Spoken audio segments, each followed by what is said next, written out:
talented Harris-Walz campaign has already changed some elections. Welcome to Politics Done Right. I am your host, Egberto Willies. This is a progressive program that will take the mystery out of politics. This is the program that will encourage you to make sure government becomes we the people.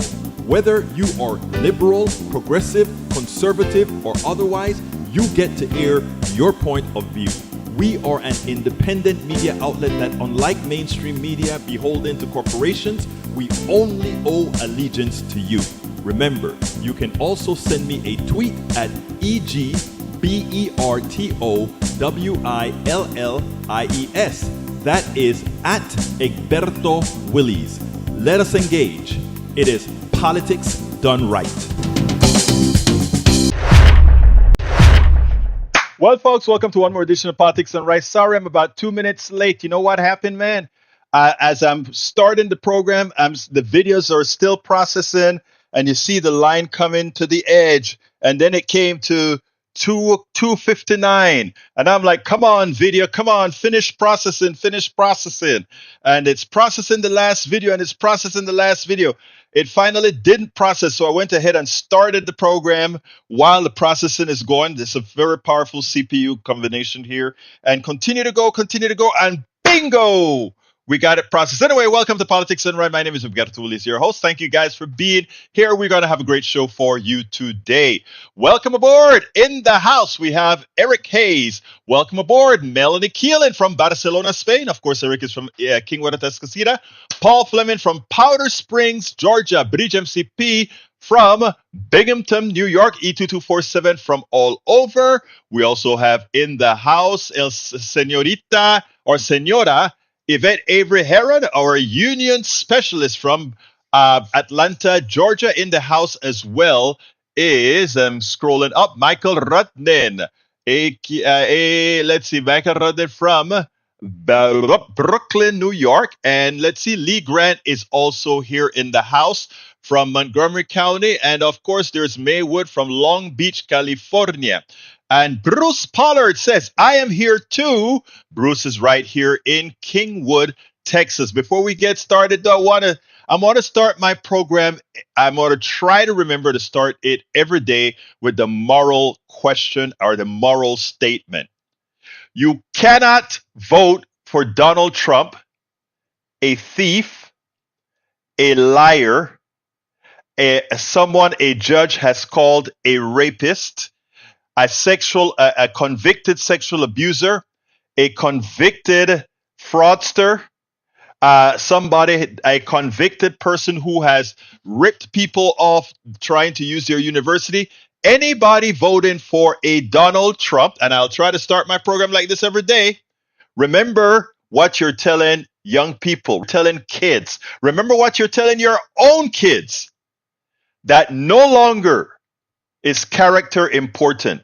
No longer are morals important. No longer do you have the authority to tell your kids they must not steal, they must not rape, they must not do all these things, because in your vote for the leader of the free world, for the leader of America to become the president of the United States, and you support that person that does all these things that you would tell your daughter or your son not to do, yet you elevate them to the most important job in the world after telling your kids you can't do these things and move ahead in the future.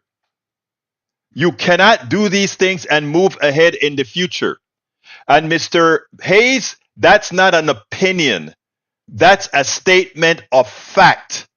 Nobody, not J.D. Vance, not Kamala Harris, not Tim Walz, have done any of these fatally moral things that Donald Trump has done. And notice I even included J.D. Vance.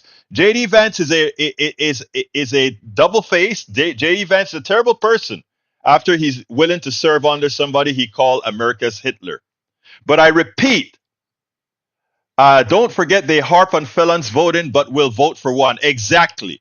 So I repeat, this is not an opinion. Once you put that vote in for Donald Trump, you have given a message to your friends, your family, and specifically your kids that morality does not matter, that ethics does not matter, that character does not matter, and that every time you tell them not to do a bad thing because it will hurt you going forward in your life, you are telling your children that it's okay to be a thief, a rapist, a thug, a liar, and you don't have to suffer consequences for it. All right, let's get busy. Welcome aboard. Let's see what we got here. Michael Rudden says, just got home watching from Twitch. Welcome aboard, Mike. E2247 says, day 307 of war equals 39,699 Palestinians killed. I could swear we crossed 40,000, E2247. Please look that up again. I think we crossed 40,000. At least 91,722 wounded and equal 131,421 casualties. That is 428 per day, an estimated 5,385,012 of the West Bank population, so it's about 2% of the population. It is equivalent to 129 dead per day. That is a small airplane that's killed crashes every day. It's sad. It's sad. And it's sad. We are, in fact, as Brother E2247 says, we're 10 months into the genocide by the government of Israel on the Palestinian people. You are correct. And one can only hope that with the change in the administration, that right now she cannot, she has to be careful how she speaks. There's one president at a time. Things didn't seem to have gone that well between her and Netanyahu. Netanyahu will try to do everything to bring Trump into power. It will fail. But again, we have to be careful. All right, Paul Fleming says, hey, from Powder Springs, go baby. You're absolutely right. Go baby. E2247, Canada is evacuating its children and guardians of its diplomats as Israel as regional war threatens. Yeah, I find it sad that Israel can choose to bring us into a war. I think what we should do is tell the Israeli people that as long as Netanyahu is their prime minister, that they'll get no assistance from the United States to protect them, because he is guilty of prolonging this fiasco. And there is a reporter that I can't remember his name, Mehdi Hassan, I think, has a documentary out that will give a perspective of what the IDF looks like, not the impression that we have of the IDF, but the massacre that the IDF imposes on women, children, and people of Palestine without, and they have it all over TikTok everywhere. People got to see it. Melanie Keelan from Barcelona, Spain says, happy hot Thursday, everyone. It's hot here too, Melanie. We're going to be 100 degrees tomorrow. I think we're going to be 100 today too. All right, let's see what else we got here. Paul Fleming says, when I was president, I totally protected the guns. Donald Trump, that's true. Too bad he didn't work as hard to protect the children. Guns became the leading cause of death of American kids under Trump. Yes. All right, let's see what else we got here. Melanie Keelan, that's not a message for us. Michael Rudden says, Paul, the truth is so much worse than that. Read this article for details. Democracy forward. President Trump hasn't just failed to strengthen American gun laws in the wake of repeated mass shooting. He systematically gutted existing laws in ways that make kids and communities less safe. He illegally narrowed the definition of fugitive from justice that's used to determine who's barred from buying a gun. He illegally purged 500,000 records from the federal background check system. He froze a rule that would have prohibited more people who are dangerous because they suffer from severe mental illness from buying guns. He halted a proposal to require gun makers and dealers to sell child safety devices in stores where guns are sold. Yep, he's a criminal. Let's see what else we've got here. What Egberto, don't forget all the contractors he stiffed. Exactly. Exactly. Thank you for reminding me of that.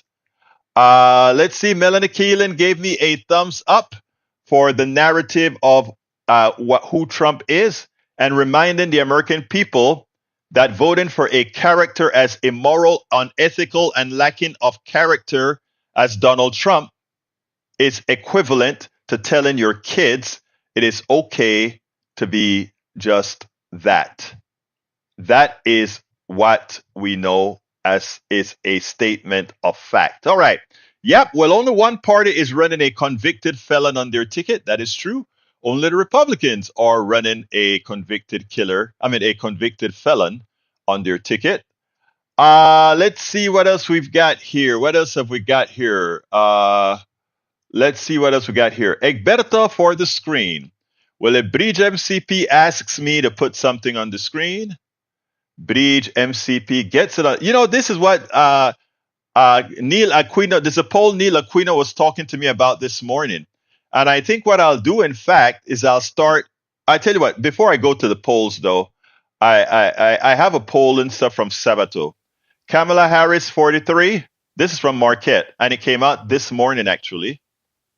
This one said, it came out this morning. It was taken between July 4th and August 1st.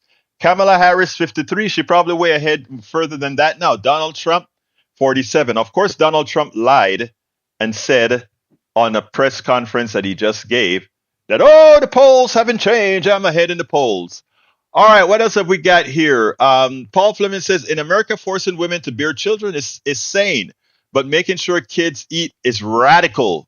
Got you. Again, that's what I say all the time, Mr. Fleming. It turns out that progressive policies is what America wants, what they yearn for. The evil that is like we'll have easy access to guns, but not easy access to food, etc. That is right-wing mental policy. But that's okay. We're going to solve that because we're going to continue pushing forward. Okay, Paul Fleming says, oh my God, Trump thinks Kamala Harris just lost to Biden in the recent primary. He doesn't understand that she was on this year's primary ballots with Biden. He clearly has a cognitive issue. We've been saying that for quite a while. You take a look at the press conference that he gave, he cannot hold a consistent thought. He cannot think straight. He rambles all along. What bugs me is that the media stayed with his rambling for too long. But you know what I said? I kind of forgive the media because I want to show you when they broke into the interview, the press conference. I want to show you what they did.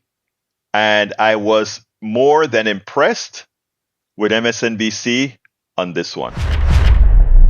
At first, I was extremely upset with MSNBC and all the other stations giving Donald Trump this much time to just come on air on a press conference and lie and lie and lie and lie. But you know what? Eventually, MSNBC, after giving him an hour, broke in, and they just didn't leave it as a press conference. They did what we say must be done.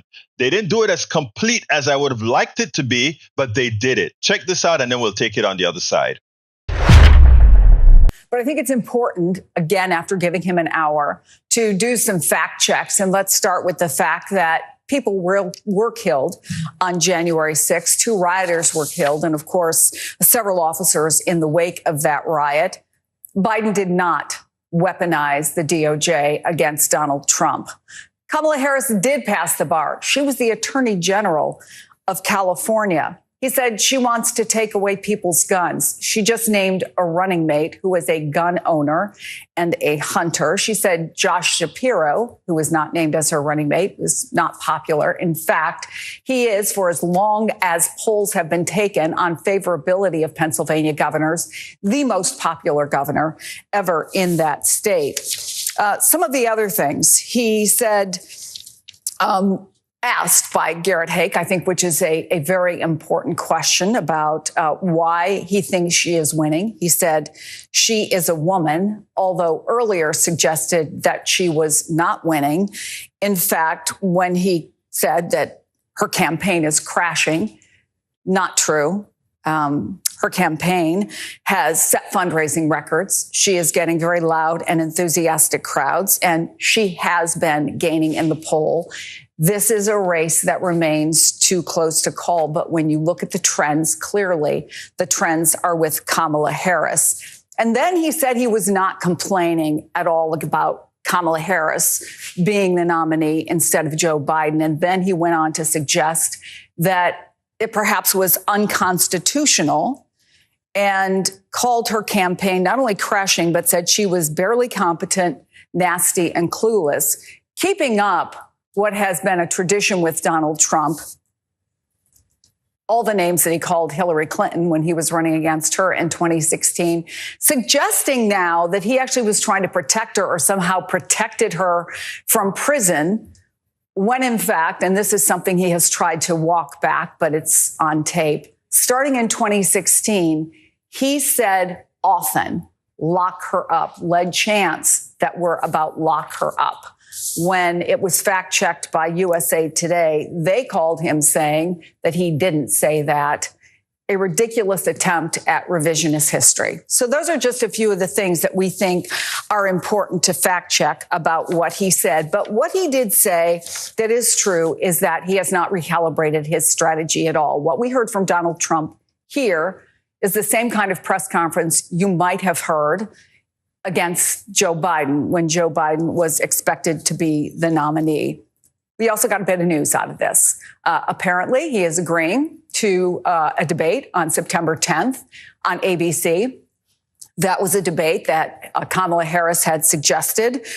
Two others we expect may be on September 4th and the 25th on Fox and NBC. He also suggested that he would like to see one vice presidential debate that he has agreed to on September 25th. And he also said that J.D. Vance, who has taken a lot of criticism for statements he has made, including criticizing what he called a childless cat ladies, is doing a fantastic job. He said a lot of things, many of which were untrue. Our colleague Chris Jansing was just ticking through some of them, but there's more. For instance, that President Biden weaponized the Department of Justice against him, that he won, in his words, the Mar-a-Lago classified documents case. He, of course, didn't. The judge in that case is someone he appointed who dismissed the case abruptly and quietly.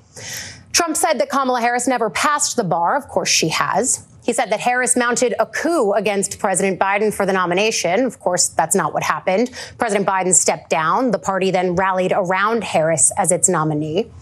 He said the Biden-Harris administration let in 20 million illegal immigrants and that they have an open border policy. That's not true. So yes, they fact-checked him. They told where he was lying. They told where he was misleading, and they showed that he made no sense. J.D. Vance is doing a great job. Oh, she's down in the polls. They corrected a lot of the lies that some of the lies that he said.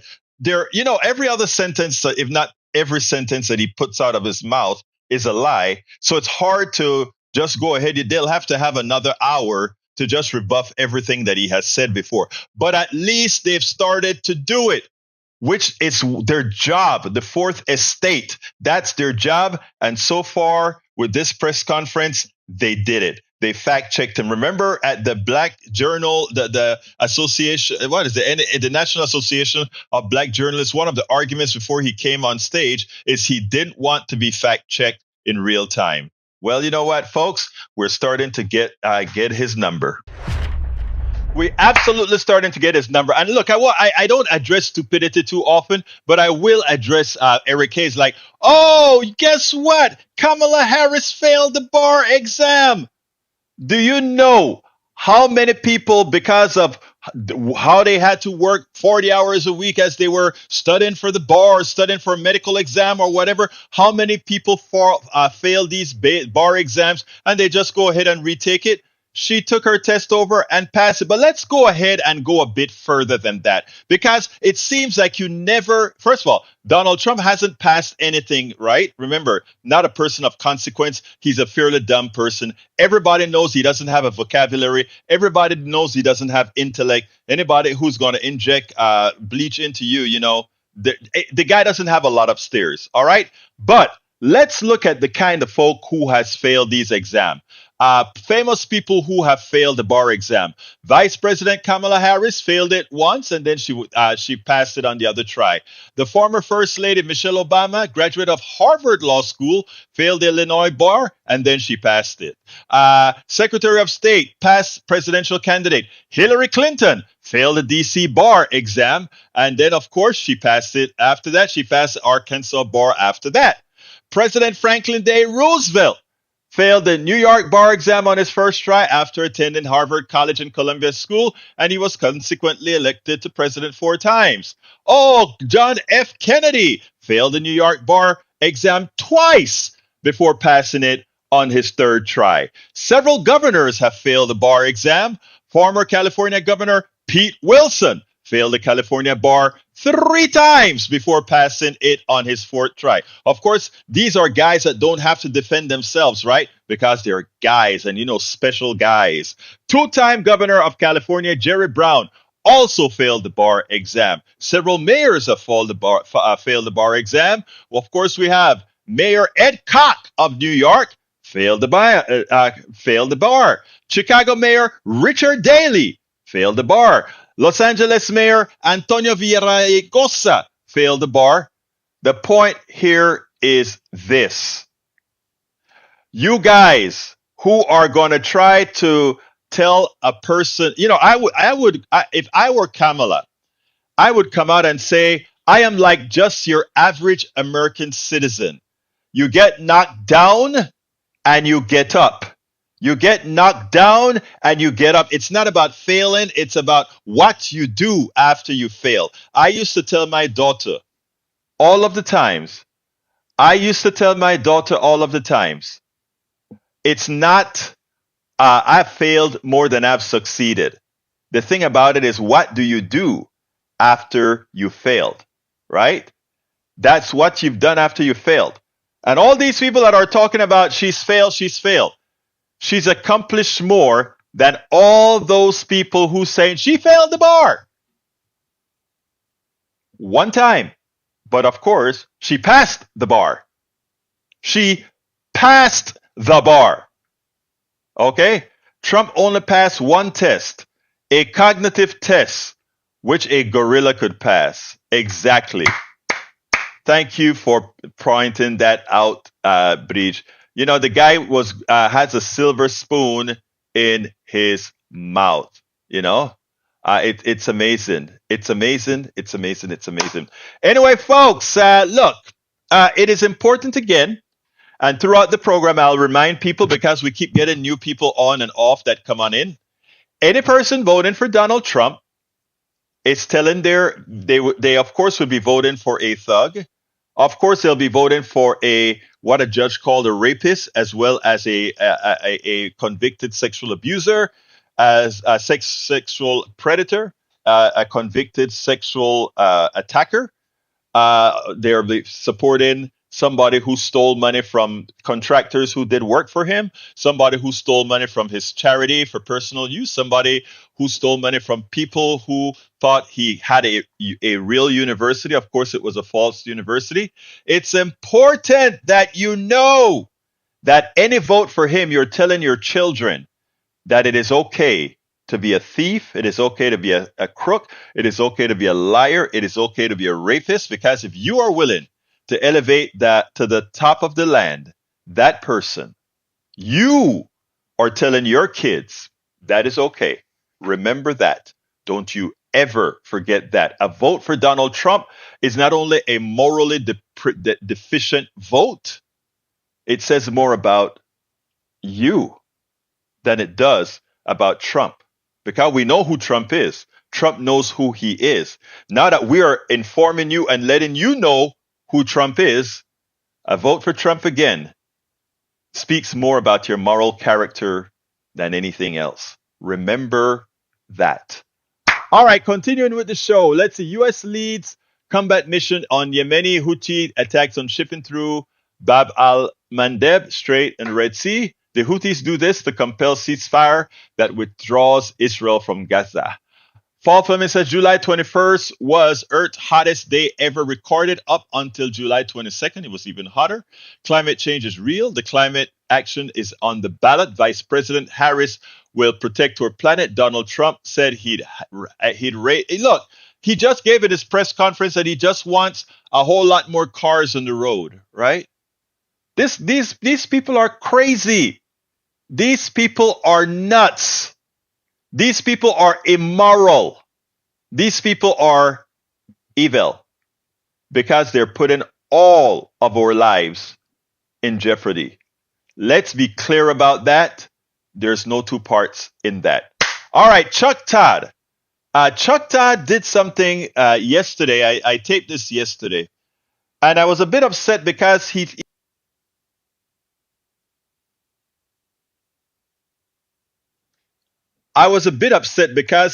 kind of gave too much kudos to Donald Trump. Eric, yep, you should look in the mirror because if you are voting for Donald Trump, the person you look in the mirror is somebody who's going to be telling all the folks that you know, including your own kids, that immorality is okay. So yes, look in the mirror. That person will be telling their kids that. I don't want to hear anything about that, about look into the mirror. You look into the mirror, sir, because your vote is for somebody that is a deprived person. All right, let's go ahead and continue. Recently, Chuck Todd gave an analysis after the Eau Claire speech that Kamala gave along with Tim Walz. He gave an assessment that was somewhat correct, but again, I fail to understand why it is that these mainstream media personalities think they need to give Donald Trump more kudos than they do. I find it amazing. First of all, I want you to listen to Chuck Todd's analysis of where the race is. Chuck, Harris clearly has the wind in her sails. You see it in the polling. We see it in the fundraising. You see the enthusiasm at the rallies. But the basic question, I think, is she winning right now or is Trump losing? Well, I think what she's done is she got the Democratic coalition back together. And when you start to see there's a new poll out that just came over from Marquette University in Wisconsin that sort of helps reinforce what I think we've been seeing, which is Democratic enthusiasm levels about this election now match Republican enthusiasm levels. But here's what hasn't happened. It's not as if Republicans are demoralized about this election, right? When we see, the reason we saw Trump building a lead and why there was such fear among Democrats that Biden was going to lead them into a 1980-like result, a la Jimmy Carter, was because Democratic enthusiasm about the ticket was in the toilet. And Republicans were much more enthusiastic than Democrats about the election, about voting, all these little measurements that do matter when it comes to gauging turnout. So she's caught up. And I think the question now is, it's sort of like, this is still in theory, Trump's election to lose if you look at sort of the fundamentals, right? Perception of the economy being really the number one indicator. And there's all these different ways where you could say, okay, and the fact that a majority of the country believes we need to go in a different direction. And yet he's handled this moment terribly. He clearly is rattled by this. I've talked to people close to him who indicate, he's had such a one-track mind on avenging his defeat from Biden that it's bothered him that he's suddenly no longer running against Biden. We saw it, and it's sort of, I wrote that, and then that Truth Social post came out last night after I wrote it. It's like, my gosh, it's exactly what these folks were telling me. He can't give up the ghost of Biden right now, and it's because he can't accept that somebody defeated him because they had the opposite personality. And in order to accept the Biden defeat, he has to accept the fact that he was rejected, and he's still struggling with that. And until they get focused here, I I think the entire Republican Party's got a problem if the leader of their ticket can't seem to focus on the November election and the opponent he actually has. And you do see a discipline, right, on the Democratic side. And let's not, I mean, look, much of the campaign team is still in place from Joe Biden, but this is a campaign that had to do a big shift very quickly. It's only been a couple of weeks, right? You know, Chris, think about it in our own jobs, right? When you have a quick deadline, and you have to scramble to do something, there's sort of a purpose, and everybody is almost sometimes running smoother, and people are making quick decisions, and there's no hemming and hawing and hand-wringing, which sometimes can bog the decision-making process down. I think certainly the vice president is benefiting from this short timeline. They almost have to be disciplined, or they wouldn't be able to make sure they got their ticket in place to make sure they make all the ballots, right? So it's the short timeline is forcing discipline, and the more disciplined campaigns usually win. Trump has been an unusual person in that he's been undisciplined and still been able to pull off victories in the past. But I think that's a unique aspect to him that the rest of history would show you that doesn't work that way. Now, here's a problem. I want to start with how he ended. He ended with the most disciplined campaigns normally win. I think what he really means is what he should mean is that the most competent campaigns with the most competent person should win. Then the other thing that he said at the end to close it out is that somehow Trump is some different animal where he doesn't have to follow the rules of being competent. He doesn't have to follow the rules about being smart, etc. As if Donald Trump ever won an election at some point in time. We need these journalists to come out there and say, if not for an aberration in the Constitution that favors landowners, meaning big territories that are red, Donald Trump does not have the popular support of the people. And as such, the only reason he became president is because of that electoral college that we have that is a very undemocratic feature within our elections. In other words, going out there and giving the president some sort of kudos for winning something that he didn't really win isn't the answer. Yes, he was a president. Yes, he was a legitimate president. Yes, he was a constitutional president.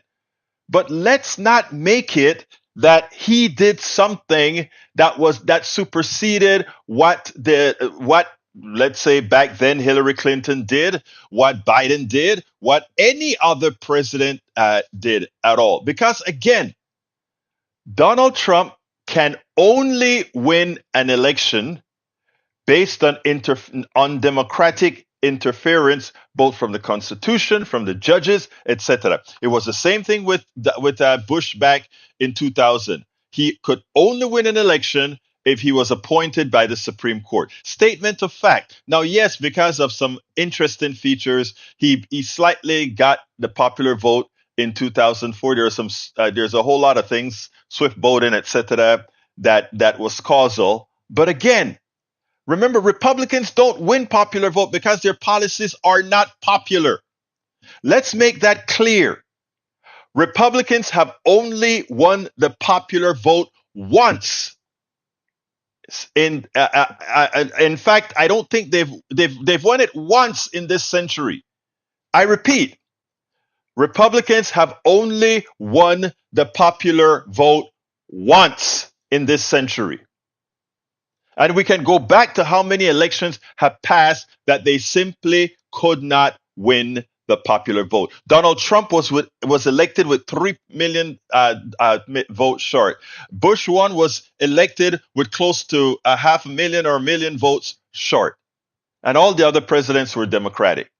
It is time that we are honest. The country is not a 50-50 country. It only seems 50-50 because of an electoral college and gerrymandering.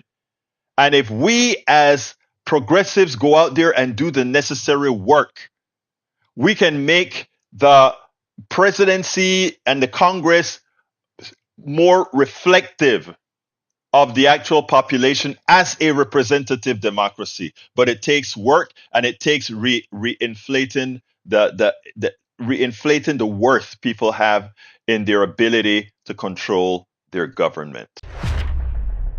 We spend a lot. Absolutely so. Absolutely so. Okay. You know, Mike Cisak likes to give you misinformation. Egberto, so you think the Constitution gets in the way of leftist demand for power? No, the Constitution gets in the way of democracy with respect to the Electoral College. That's not my statement. That's a statement of fact. Period.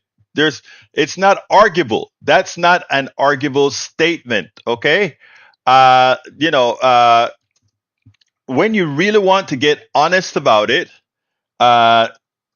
it's how should I say it? Bear with me. I'm looking up something right now as we speak that I was hoping to have already. Let's see. Bear with me one second. Bear with me one second. Okay. All right. Anyway, let me just point out something to you guys, right? When it comes to presidential ratings, right? Let's just look at this. Look who's last. Donald Trump. In this survey, look who's last. Donald Trump. Brother Ray, let me go ahead and change the speaker so that I don't get any feedback before you start talking. I need to change the speaker system. Here we go. All right. Talk to me, Brother Ray Brackens. Yes, Brother Egberto. Greetings to you this afternoon. Just having a leisurely drive, on my way to work. But basically, I woke up this morning and I feel something different. It's a different feeling than when I knew it was Biden versus Trump, because I knew that I was still going to go to work regardless, but it was such a hard conversation to have. But now I have something different. It's like, I guess what they say, hope, what they say, joy, and somebody said, you know what? The Democrats found a way back to politics, because it's really been a drag to support Democrats lately. I mean, look, I watched the documentary last night on Brother Biden, and I know this man, he's had quite a journey. He was literally the youngest senator, the youngest congressperson to ever take his seat, and then he ends up being the oldest president. I mean, that man don't have nothing else to add to his story. He's finished that story. So I'm glad now that us, the American people, who were a part of that story, get to move on and actually see somebody, because the writing was on the wall. When Biden had COVID, people didn't feel like they would have confidence voting in him that he would make it through another term, no matter how much his desire to power through. And if you listen to his story, you understand why he was so, persistent in believing that he could make it, because he's been beating doubters all of his life. Exactly. Now back to the Republican Party. To your point with the Republican Party, I have emotional trauma, Egberto, because of the 2000 Bush versus Gore election. I was old enough to remember how consequential that election was, even as a teenager. And I knew that when that race was settled in Florida because of some funny business down there with his brother, I knew we could not, from this point on, we could not rely on the Electoral College alone to save us. We had to have a super majority blue wave landslide, if you will, if we're going to ever try to secure our space in the White House. And I hate that we have to do it that way, but it's always benefited the other side, like you say, when it's a tight race. Yes. Yeah, absolutely. Now, I want to address something, because earlier Mike Cisak, again, these guys like to just parrot things out, right? They don't really do research. They don't really. They have their own research. You know, the canned lies that there's certain website that was designed for them, right, to teach them how to be ill-informed. Right. But I just want to show them that when we rate all the presidents nationally, right, there are several different groups that have rated presidents. In the APSA rating, Barack Obama is rated as number 7. Right? We have Bill Clinton rated at 12. We have Biden rated at 14. We have Donald Trump rated last.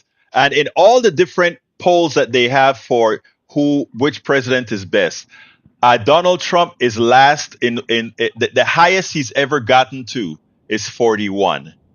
The highest he has ever gotten to is 41. Everybody who knows anything understand that Donald Trump has been in the bottom percentile, the worst president the United States has ever had. And again, you can look up all the different things. You know, Barack has been, let's say, between 7 and 18. Okay, that's the different ranges for him. Clinton has been in the order of between 8 and I think 19 and 22. I mean, it is amazing how bad Donald Trump really is. And these sycophants that continue to try to give him some sort of a kudos. And I thought I had it on the screen. Let me put it on the screen here. It's on the screen with the different ratings of presidents there. And there is those of you who want the thief, the thug, the convict. Look at him to the bottom of the poll. Donald Trump, last. As far as president. I mean, he's a bottom feeder, and he doesn't really have anything.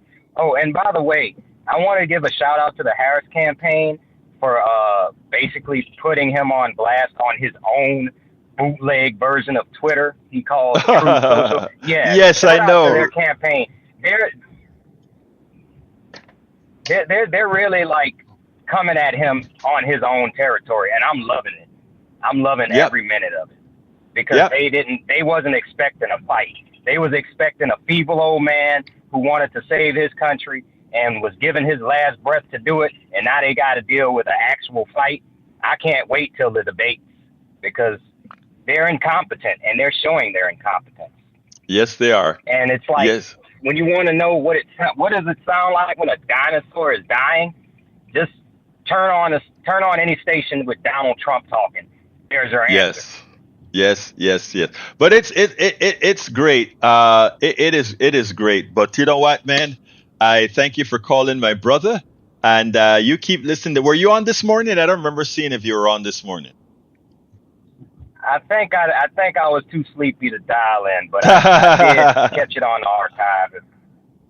All right, my brother. Look, you have a great rest of your day, my friend. All right. All right, you too. Stay hydrated, brother. Yeah, absolutely. Anyway, folks, as we're saying here, it is perfect to know. I think it's important for us to know that, yes, the worst president in our country has been Donald Trump. All right, I got one last video for you, and this one is from Sabato. As you know, Sabato is he does the polling, and his pollings are generally really good, and he does it on a state-by-state basis and etc. Well, he was interviewed today, and he points out that the big mo that Senator Harris, Vice President Harris, is going through with Tim Walz is real, and all these states are starting to switch. I told you guys, if Democrats do what they're supposed to do, that we are going to win this thing in a landslide. Imagine Kamala has just come on board for 2 weeks. And look at the turnaround. This isn't a sugar high. The turnaround that she was capable of making in 2 weeks because of who she is. Check this out. Harris-Walz campaign has already changed some electoral forecasts for November. Larry Sabato's crystal ball just shifted its ratings in 3 key states, Georgia, New Hampshire, and Governor Tim Walz's home state of Minnesota. Joining us now, Director of the University of Virginia Center for Politics, presidential historian and editor-in-chief of the Crystal Ball, Larry Sabato. Larry, your report notes that it appears Harris has stopped the bleeding that came from President Biden's first debate, bringing the overall race back to a tie just ahead of the DNC DNC later this month. Is there a possibility that she can pull ahead with some post-DNC bump? And would that even take her out of the margin of error? That's what we're looking for, because she's already tied. In fact, there have been 7 pretty reliable bipartisan or nonpartisan polls of either swing states or nationally in the last 36 hours or so. And every one of them shows either a tie or Trump ahead by 1 or Harris up by 1, 2, 3, including in some surprising states like the one we moved, Georgia. AARP has a bipartisan team of pollsters, and they've got it now dead tied 48-48.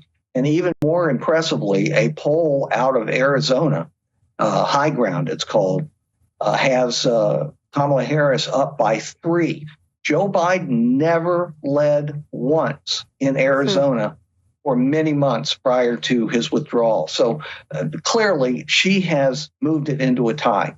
Then you've got a 5 or 6 day paid commercial from the DNC, from the Democratic National Convention. As long as the convention goes well and it doesn't turn out like Chicago 1968, I think she will get another bump. How big it is, who knows?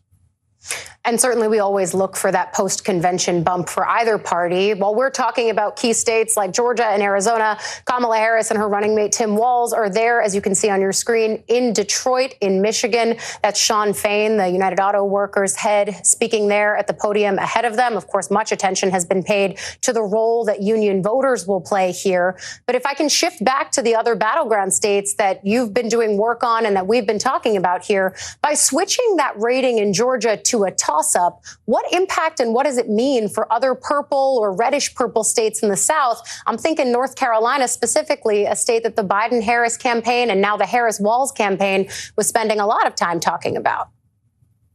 We're focusing on North Carolina a lot, not just because I live in Virginia and I grew up on the North Carolina border. Remember, that's the state that Joe Biden lost in 2020, but it was his closest losing state. And North Carolina has recently been very, very tight. So you're talking about a point or two. What could possibly tip it toward Harris? Well, obviously, the enthusiasm factor matters, as it did for Obama, who very narrowly carried North Carolina back in 2008. But there's another factor there that really is I think, going to be critical. The governor's race. The Republicans nominated someone, Lieutenant Governor Mark Robinson, so far to the right that even mainstream Republicans who almost always vote Republican are starting to have doubts or moving away. Whether they vote for Josh Stein, the Attorney General, the Democratic nominee, is another question, and we got a long time to go. But there can be such a thing as reverse coattails. We're also looking for this in Arizona because of Kari Lake, the Republican nominee for Senate there, who is also viewed as extreme and who lost the governor's race 2 years ago. I've definitely heard that concern about reverse coattails from folks in the Trump orbit as it relates to Arizona. Again, we're keeping an eye on what's going on in Detroit. But as I was listening to the former president today, Larry, Trump repeated that he's doing well with white male voters. That's not new. White men becoming more conservative has driven the gender gap in national politics for years. But it's also no secret to Democrats. So where can this part of the Trump coalition, specifically with white male voters, be offset by Democrats, and where should they be shifting their focus as they build a new coalition? All right, that's a great question. But first, Democrats should not be abandoning white males. I say that as a white male, but I'm simply telling you that you divide them into two. College-educated white males and non-college educated white males. I think non-college white males may be a lost cause given the short amount of time between now and November. But college-educated white men are not a lost cause, and the abortion issue, the overturning of Roe v. Wade, is actually critical for them too. They're very interested in that issue. As far as where Kamala Harris can make up the ground, she's already doing it with young people in particular, those between 18 and 29. It's not just that more of them are supporting her. It's that they're much more enthusiastic and their turnout rate will be higher. And of course, women generally, not of any particular race, all women and Hispanics. She's showing that some of these trends that people were talking about at great length were really a matter of Trump versus Biden. they're not so important with Trump versus Harris. A lot for us to look out for. I'm specifically very interested in how that gender gap ends up revealing itself come November. Larry Sabato, thank you for joining us. We're going to keep an eye on what's happening at the Harris-Walz rally in Detroit, but still ahead, what we know. Now that is interesting, right? That is what facts look like. It turns out that what we have here is in 2 weeks, America woke up and America saw the old orange man that lies, cheats, steals, rapes, etc. They saw him. And those who are moral in America woke up and they held their heads and say, we can't do this. We cannot possibly do this. We're waking up out of that fog where we can open our eyes and see truth. And remember, we are still trying to be a moral country. Yes, our past have had a lot of difficulties, a lot of immoralities, quite a bit. But we made a mistake when we elected a thug previously, somebody that we knew would grab women by their privates, somebody that we knew would do all these bad things. We still voted for him because we were in a state of angst. And we make mistakes. But what the polls are starting to show right now is good Americans are waking up. And those who realize that a vote for Donald Trump is an immoral vote are starting to say, I don't want to be on that bandwagon. I do not want to be on that bandwagon. Anyway, folks, CSAC, Minnesota is in terrible shape. Are you kidding me? It's the 6th happiest state in the union. I repeat, it's the 6th happiest state in the union. You guys live in an alternate state of reality, but stay there. Stay in your alternate state. We'll move on. We'll continue to do what's good for America. Lucky for you, the things that we are going to do that's good for America, it's also good for you. Unfortunately, the things that you want, that you think is good, has no value. Now, from Bridge MCP, there is Donald Trump's people, and you can't say, well, you took it at the wrong time. Donald Trump is speaking. Kamala Harris is speaking. She has the top floor, the bottom floor filled with people.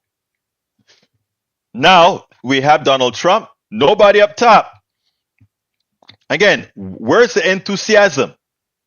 And by the way, Mr. Hayes, about bankruptcy, if Donald Trump runs the country like he runs his companies, and every single one of them have gone bankrupt. I'm talking about his major companies. So, I mean, there's nothing special about Donald Trump. He is a terrible business person. He's been bankrupted over 6 times. Come on now. Wake up. Wake up. Peggy Lopez says, better late than never. You're absolutely right. Love having you here, Peggy Lopez. Let's see what else we have here. Is that another thing you want for the screen, Bridge? Let's see if that's a different one. Okay, I just put that on the screen, Bridge. Anyway, folks, look, we're coming close to the end of the program. I want to remind everybody to please support our program. We cannot do this without you. And we have between now and the election, politics done right, and a lot of places like us, we have a lot to do to push out the truth. You know, I mean, I know we're not going to reach people like Eric Hayes or Mike Cisak, who will continue likely in their circular league of misinformation, but that's fine. We still love them. We can't help those who refuse to want to get help. We can't help those who continue to bask in immorality. We can't help that. But let's go ahead and let's do this. Let's see, Egberto, you need to learn to say her name, Kamala. I have noticed several times you incorrectly say her name. We can't call out the right about this if you are doing it. You're absolutely right about that, Steigen. My daughter called me out on it as well. It's Kamala, Kamala, Kamala, Kamala. But you're right. You're right about that. Not going to argue about that. All right, folks, please support the program. How can you do that? All the forms of supporting our program can be found at politicsdoneright.com/support. Kamala is what Preach said. You need to put the teal left so that I can remember to. If you put a teal left, of course I would remember. And by the way, what I'd like to ask all of you, those who have the wherewithal, to please support our newsletter. How can you support our newsletter? Go to politicsdoneright.com/newsletter. politicsdoneright.com/newsletter, and please become a paid subscriber. It's like giving us a coffee a month to make sure that we can continue to put the truth out, to make sure that we don't allow these thugs to take this election away by their misinformation machine. They've already got folks like Eric Hayes and Mike Cisak completely ill-informed, but we still love them and we will still work with them, right? We will still work with them. But anyhow, folks, so please, again, support the program by going to politicsdoneright.com/newsletter. All right, I got to get out of here. My name is Egberto Willies. This is Politics Done Right, and you guys know how I end this baby. I am what? Out.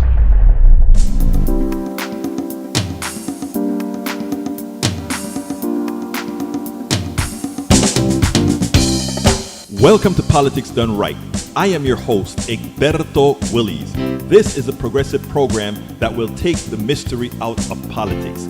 This is the program that will encourage you to make sure government becomes we the people.